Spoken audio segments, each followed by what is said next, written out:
So I helped this channel grow to 9,912 subscribers and gain $10,000 just from YouTube AdSense in a 28-day period. Now, why that is true, it was not our first 28-day period. I see a lot of these videos on here where it's kind of unrealistic expectations where a lot of people think they're going to start on YouTube and in their first month, they're going to get 10,000 subscribers, start making money from it and everything like that. Now, if you are that person, kudos to you. You're a better person than I am because it took us quite a bit longer to do that. But we finally put some things together where we did, again, get almost 10,000 subscribers, $10,000 just from YouTube AdSense. So in this video, what I want to do is kind of take you through that journey and take you through that process, because for us, there were 3 big phases that we needed to get through. And with each one of those, there was a specific roadblock that really made us kind of stuck. But once we overcame that, got to the next stage, and then now we've done relatively well. We've made like $60,000 just from YouTube AdSense.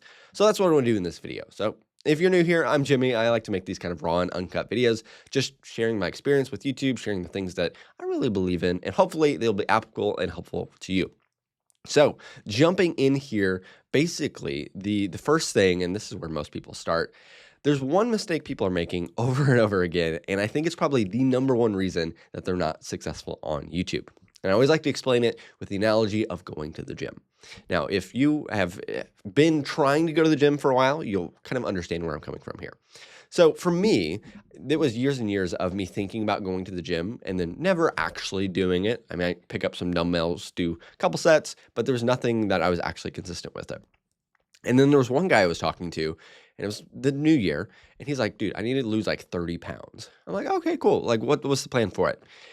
And it was a little bit overwhelming. So what he did, his plan was he was going to work out 6 days a week. He was going to start meal prepping. He was going to start drinking more water, and he was going to work out twice a day. And also, he was going to totally cut out sugar.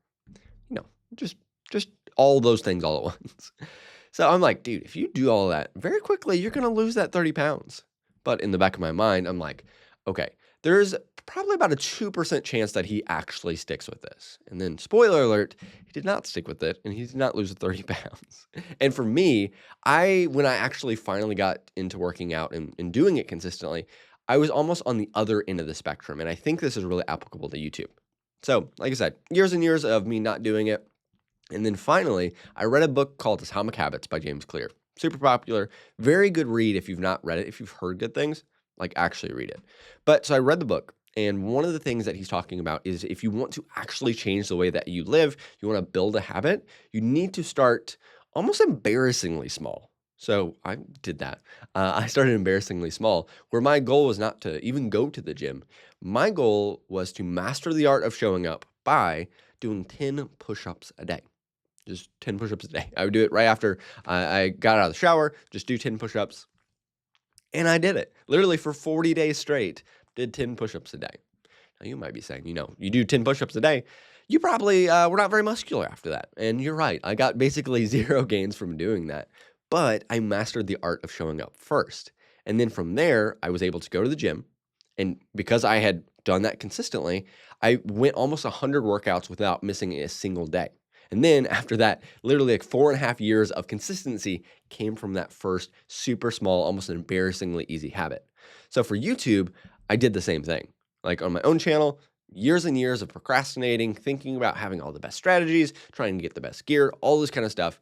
Never started, never made it a video until I made it embarrassingly easy. And I'm like, dude, I just need to create some video, just a bad video. So I took my phone, talked for 5 to 10 minutes about anything that I was at least semi-knowledgeable about. Watching that video back, it was kind of embarrassing. I've actually privated it now because it was so bad. But the funny thing was I actually published it, made it live, and then there was a weight lifted off my own shoulders. And then I actually saw people in the comments like, hey, good job. Like, they've probably been struggling with that too. And people love to support you when you're making that step. So when we were starting the YouTube channel for my church, and this is the channel I'm talking about, one of the things that we had to do is just start making some video, even if it wasn't the perfect strategy video. So that's what I would say for anyone. If you're starting out, before you get into the strategies, before you try to build the perfect system, you have to just get started. Now, if you get started, that's kind of the part of the game. But if you continue to just upload and just do that, you're probably not going to actually grow. And that's where stage 2 comes in. So for these, and then when we started, I will be honest. So I had been doing YouTube a little bit, and I like to know I've got experience with, video, lighting, audio, and that kind of stuff. So the technical stuff of it was relatively good, editing, all that kind of stuff. But as YouTube videos themselves, I'm not gonna lie, they kind of sucked. And I think their views actually reflected that because I had a little chart where we will actually track how many views we would get after a week. And we were averaging like 60 views per video, which is not good at all. So, what I did, and what I would definitely encourage you to do, is not just upload a bunch of YouTube videos just for the sake of uploading them. Because you've probably heard of the 10,000 hour rule of you need 10,000 hours to master something, or you need 10,000 reps to do that. And I heard a guy named Naval Ravikant talk about it's not 10,000 reps that makes you a master of it. It's 10,000 iterations. Now, what's the difference between a rep and an iteration? Basically, a rep is just doing the same thing over and over again. But an iteration is looking at that rep, seeing how could I do something better, and then changing it slightly for the next one. So every rep is getting better and better. So for our YouTube videos, that's what we were doing, where we had 2 goals. One was just to upload consistently, like more than anything, just upload a video consistently. So we were doing 1 a week, doing that consistently. But then we would look at our videos, try to be very objective. And it wasn't hard to see, okay, what was wrong with this video? What could we improve? But then just choosing one thing, actually writing it down, and then improving with every single video.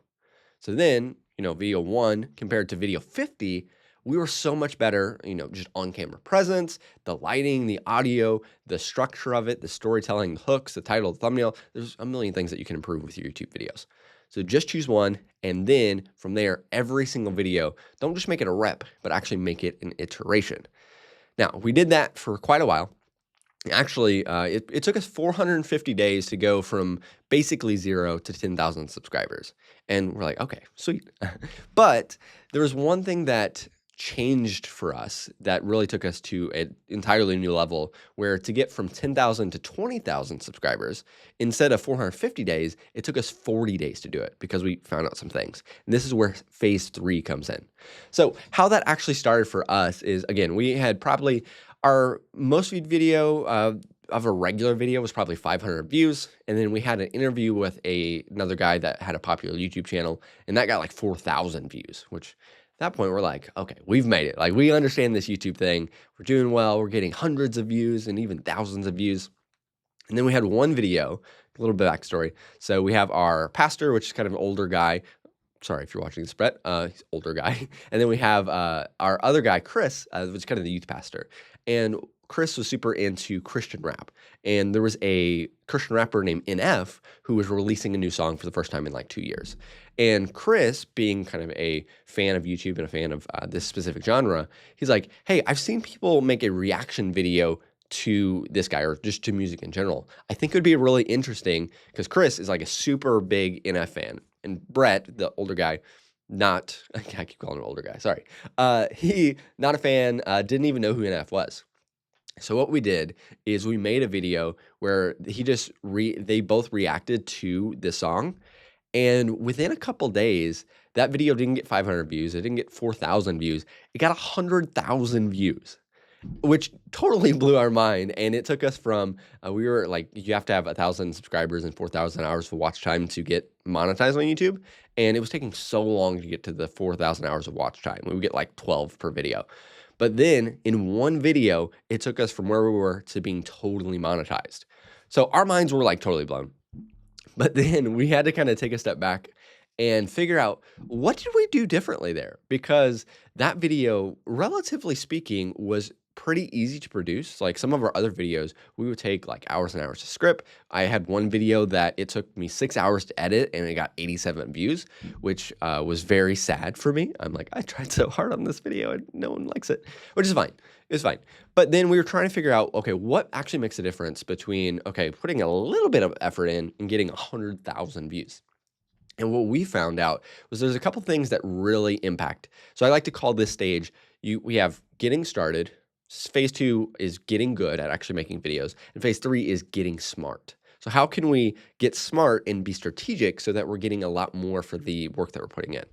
And what we found is a couple things. So the first is what actually moves the needle in terms of getting views on YouTube. And we found that it is the idea, kind of the topic of it, like what's the video actually about. And then the title and thumbnail impact the video more than we could have ever imagined. Like we had another video that was after a day stuck at probably 200 views. We changed the title and thumbnail, actually removed Brett's face from it. So again, I'm just bashing him. We removed the lead bastard's face from it, changed it up a little bit. And from there, it went from 200 views to 1,500 views in an hour. And then that same video, without changing any of the content, is now at 630,000 views, which again, blows my mind that the title and thumbnail can be that important. But the core idea, the title and thumbnail. So what we started doing is instead of saying, okay, what videos do we want to make? What are we interested in? We started doing a little bit of research on YouTube to see what people kind of in our niche are already interested in. And this was the big thing that took us from kind of where we were to, again, gaining almost 10,000 subscribers and $10,000 from YouTube AdSense in a 28-day period. So what we did is found the channels that were already getting views in our niche, looking at their videos that had a lot of views, and then using those as kind of the inspiration and the core ideas, improving the title and thumbnail, and then making our own versions of those videos. And then we started basically printing views. Like we had one guy in the niche that made a video about historical evidence for the resurrection of Jesus. Like it was a Joe Rogan interview with this guy named Stephen Meyer. He made a video probably a year before us, and it got like 700,000 views. But what we did, we're like, okay, this is a very interesting clip that we could react to. So what we did is we saw his title and thumbnail, improved it just a little bit, maybe 10% better, made our own version of that video. And now that video, instead of getting even 700,000 views, would have been incredible. We got 2.8 million views from that video because we found what people are already interested in, made our own version of that rather than just starting with what we wanted. So now with varying levels of success, we've been doing that where we find what people are interested in already, figure out, okay, what makes a really clickable title and thumbnail, and then making our own versions of that. And that is how we finally got from, again, 60 views per video, which was great for us starting, to now, I think we've generated over 14 million long-form views. We've had 15 videos that are at least 100,000 views, 2 that are over 1 million. So all in all, it's been pretty fun. But so I would say get started, get good, and then worry about getting smart. So if you found any content that was helpful from this video, or if you hated it, let me know in the comments. I'm happy to dialogue about this stuff. Have any questions, let me know, and I will see you in the next one.